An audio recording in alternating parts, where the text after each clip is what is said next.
Hello guys, welcome to our channel. This is Teja. ప్రస్తుతం మనతో పాటు TDP spokesperson doctor A S Rao గారు ఉన్నారు. నమస్తే సార్. సార్, అలాగే ఫోన్ ట్యాపింగ్ గురించి మాట్లాడుతాం కాబట్టి నారా లోకేష్ గారి ఫోన్ కూడా హ్యాక్ అయింది, ఆయన ఫోన్ కూడా ట్యాపింగ్ అయిందని చెప్పేసి ఒక వార్త కూడా వచ్చింది బయట.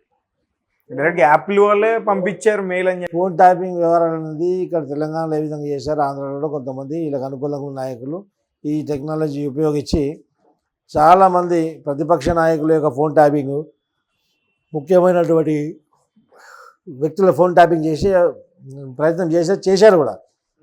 స్వయంగా యాపిల్ సంస్థనే లోకేష్ గారి ఫోన్ హ్యాక్ అవుతుంది, ట్రాప్ అవుతుందని చెప్పేసి, ట్యాపింగ్ అవుతుందని చెప్పేసి చెప్పారు. దీని విషయం చూడండి మీరు, ఏ విధంగా ఈ తెలుగు రాష్ట్రాలలో వ్యక్తిగత స్వేచ్ఛను హరించే ప్రయత్నం చేస్తుంది. ప్రజాస్వామ్యం ఖూనీ అవుతుంది ఇక్కడ. ఈ ప్రజలు కూడా గమనిస్తుండ్రు. రేపు ఇంకో నెల అయితే ఎలక్షన్ వస్తుంది. ఆ తర్వాత జగన్మోహన్ రెడ్డికి తగిన శాస్తి చెప్పడం జరుగుతుంది. ఎన్ని కుంభకోణాలు చేస్తాడు, ఎన్ని అరాచకాలకు ఆయన తెరలేపాడు, ఖచ్చితంగా దానికి అన్నిటి కూడా జగన్మోహన్ రెడ్డిని శిక్షించక తప్పదు. అంటే ఖచ్చితంగా టీడీపీ పార్టీయే వస్తుందా? జగన్మోహన్ రెడ్డిని శిక్షించడం తప్పదు అంటున్నారు. ఇప్పుడు చూడండి, అక్కడ నడుస్తున్నటువంటి 5 సంవత్సరాల అరాచక ప్రభుత్వం 14 లక్షల కోట్ల రూపాయలు అప్పు చేసి, ఒక రూపాయి కూడా అప్పు పుట్టదు, నీకు అప్పు ఇచ్చే ప్రసక్తి లేదని ఆర్బీఐ నిరాకరించింది. రేపు అప్పు చేస్తేనే కానీ జీతపక్షాలు ఇచ్చే పరిస్థితి లేదు.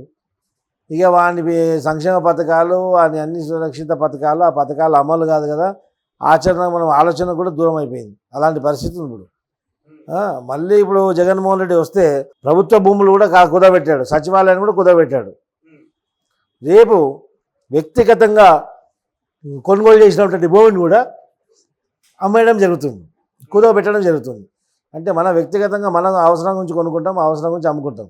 ఆ స్వేచ్ఛ లేకుండా ఆ స్వేచ్ఛ హరించే ప్రయత్నం కూడా చేస్తున్నాడు జగన్మోహన్ రెడ్డి.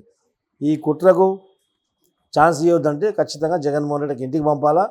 ఆ ఇంటి నుంచి జైలుకు పంపే కార్యక్రమం అనేది తెలుగుదేశం పార్టీ ఖచ్చితంగా చేస్తుంది.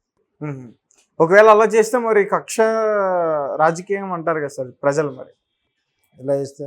టీడీపీ ప్రభుత్వం వచ్చిన తర్వాత జగన్మోహన్ రెడ్డి గారిని ఖచ్చితంగా జైలుకు పంపించే అవకాశం చేస్తుంది అని చెప్పేసి మీరు అన్నారు. అట్లా చేస్తే అది కక్ష రాజకీయం అవుతుంది కదా. నువ్వు నేరస్తుడు ఉండాల్సింది ఎక్కడ? జైల్లో కదా.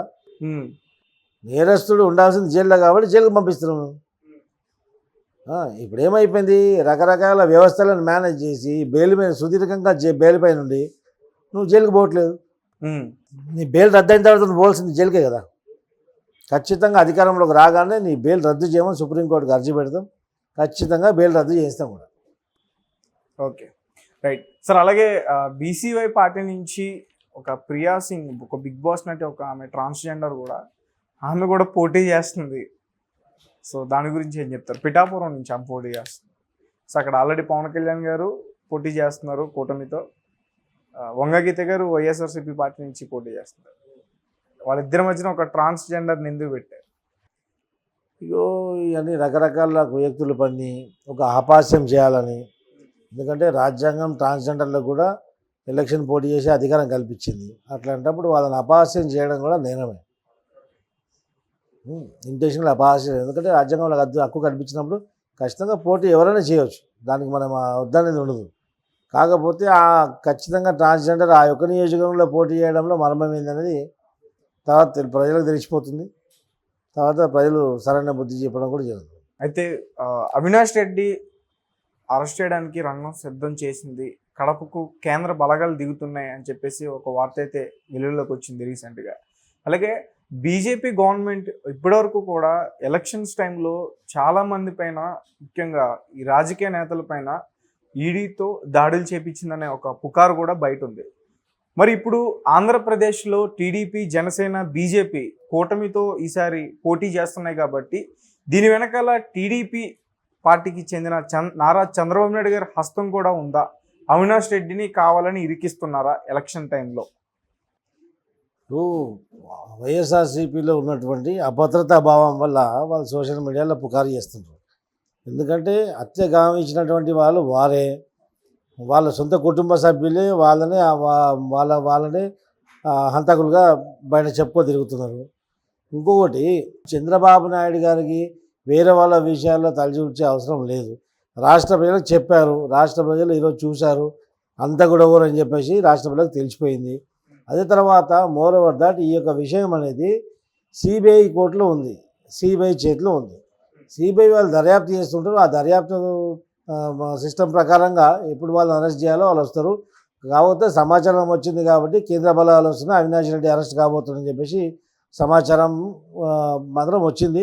సోషల్ మీడియాలో ఇంకో అనేక మాధ్యమాల ద్వారా ఈ విషయం చాలా వైరల్ అవుతుంది.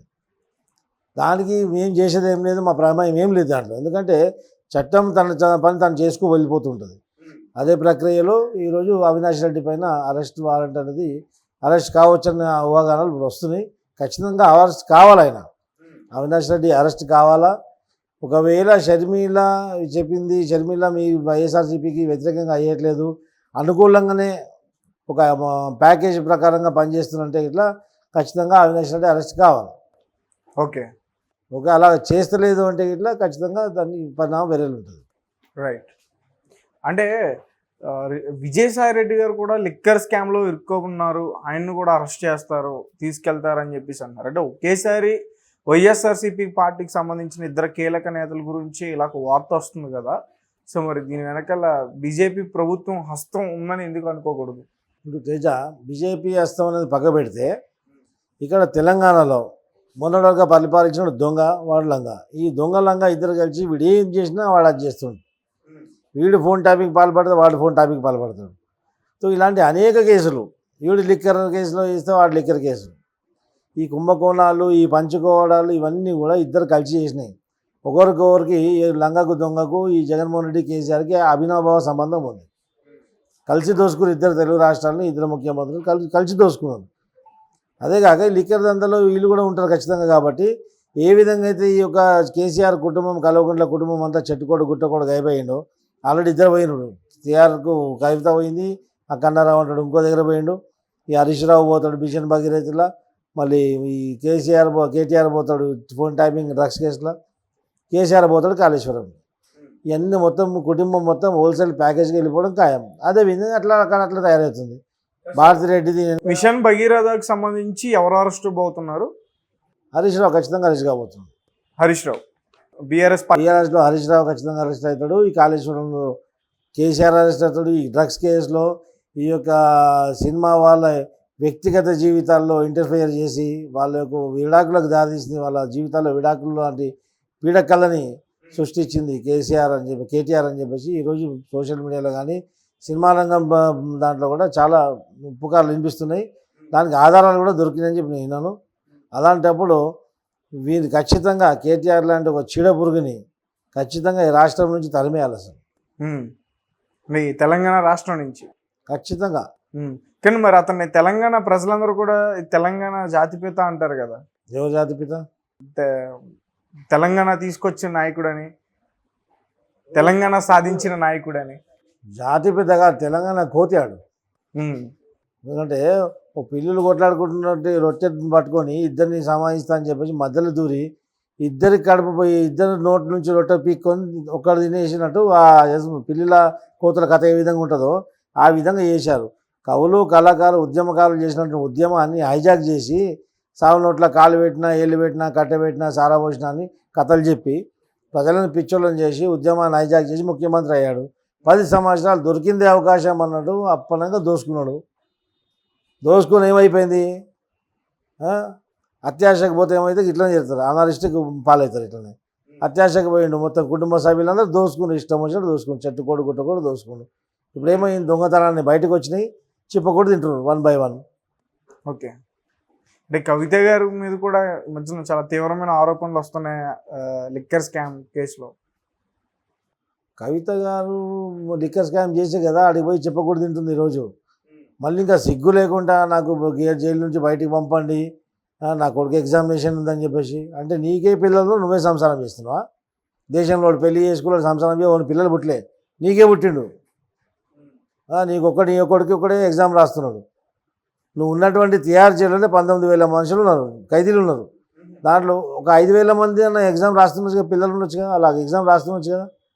అంటే నీకు ఒక్కడికి దానికి విడిచిపెడితే ఈ అందరికి పోయి అందరు కూడా ఎగ్జామ్ సాకుతోటి, అది కూడా స్కూల్ పిల్లల ఎగ్జామ్ సాకుతోటి అందరిని వదిలిపెట్టాలి. అందరు పోయి బయట తిరిగేసి వస్తారు ఎగ్జామ్ పేరుతో.